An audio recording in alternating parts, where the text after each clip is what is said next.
making its way towards Kennedy Space Center. It's about 7 minutes away from its 8:44 a.m. touchdown, traveling at Mach 3 at the moment, 2,400 miles per hour, still 97,000 feet above Florida. Houston, if you like it, we'll take air data. Atlantis, take air data. Next for taking air data. 2 air data probes on the left and right side of Atlantis' nose, now gathering atmospheric pressure data for the shuttle's onboard guidance system. They do that by measuring the speed of the wind flowing past the shuttle.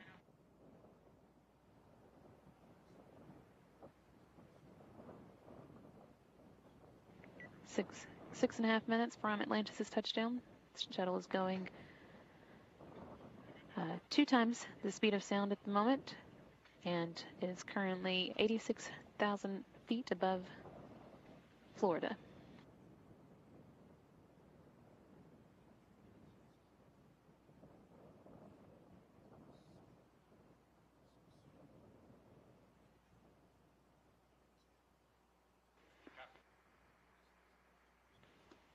Atlantis is approaching the imaginary circle leading towards the runway that's created by the microwave scan beam landing system.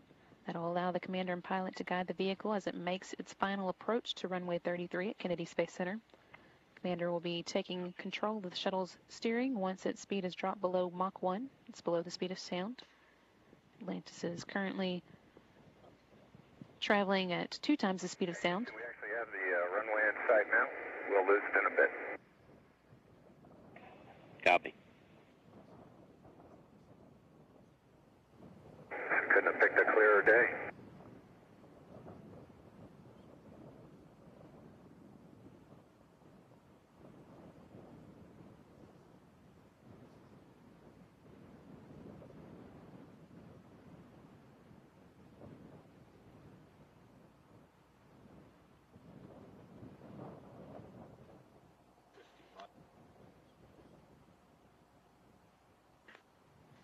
Five minutes now until Atlantis' touchdown. Currently 67. Atlantis, your energy approaching the hack.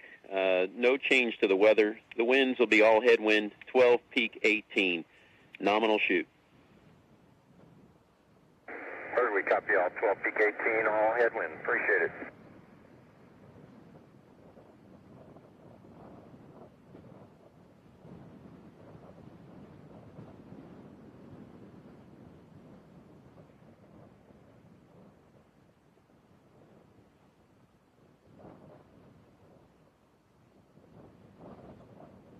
Seeing here the same view that the commander and pilot are seeing from their heads-up display as they approach Kennedy Space Center. They'll be performing meeting the heading alignment circle here in just a moment, where they'll be making a 300-degree turn, right-hand overhead turn,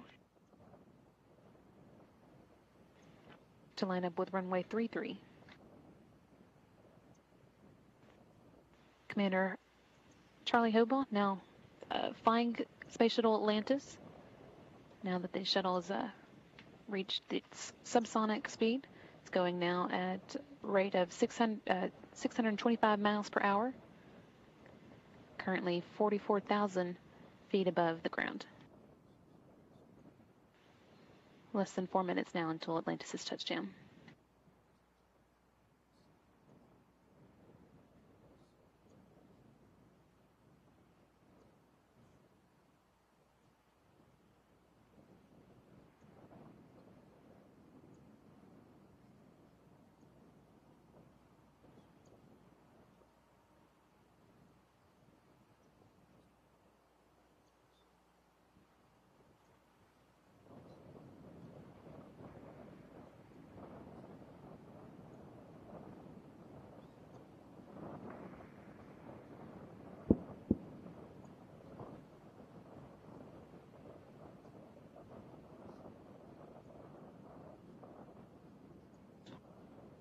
Atlantis slightly low at the 180.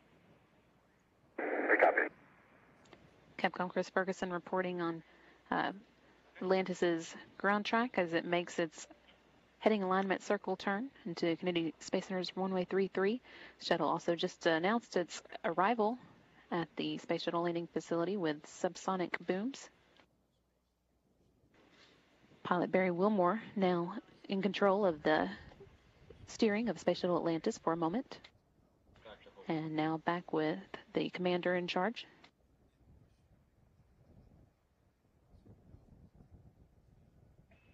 Atlantis, slightly low at the 90. We agree. 90 degrees left in its heading alignment circle turn before it lines up with the runway. Now 2 minutes away from touchdown on runway 33. Shuttle still going at a rate of 355 miles per hour. Will be touching down at a rate of 224 miles per hour. 16,000 feet in altitude at the moment.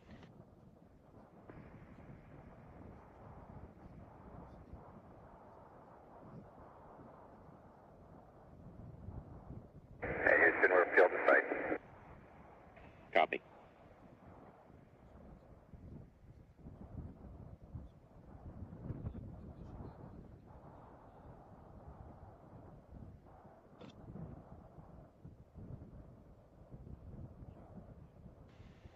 Runway 33 here in view as Commander Charlie Hobaugh lines Space Shuttle Atlantis up for its touchdown in just over 1 minute.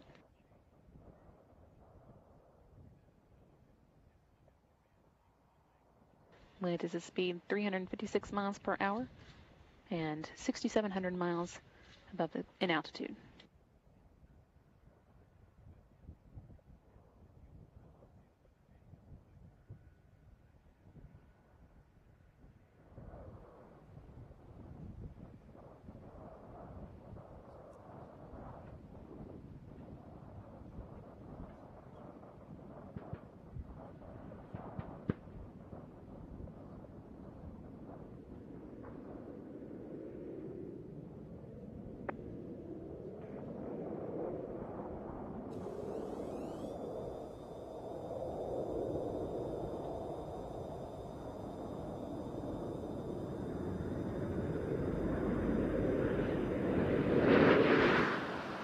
Charlie Hobaugh clearing up the shuttle's nose for landing, and as you can see, the main gear of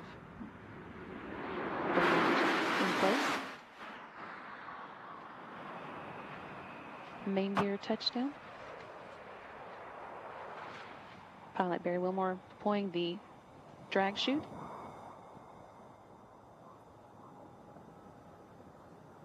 Nose gear touchdown.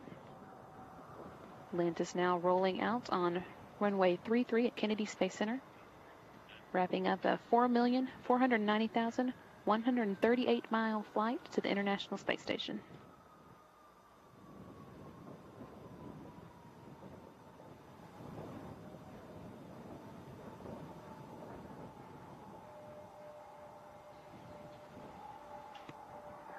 Houston, Atlantis, we'll stop. Roger, we'll stop Atlantis. That was a picture-perfect end to a top-fueled mission to the space station. Everybody, welcome back to Earth, especially you, Nicole. We'll meet you on page 5-3, the entry checklist. Begin the post-landing. First, thanks.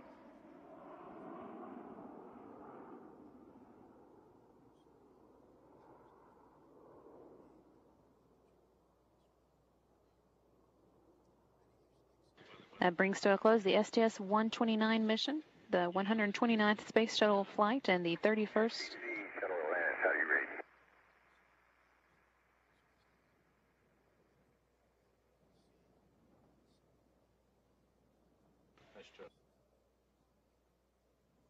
As I was saying, the 129th Space Shuttle flight and 31st to the International Space Station. Atlantis left Florida with 14 tons of spare equipment in its cargo bay and has returned now with the cargo bay completely empty. This was the first of the shuttle missions devoted to stocking the station with spare equipment in anticipation of the retirement of the shuttle fleet, and just 5 more flights now. The station now has replacement parts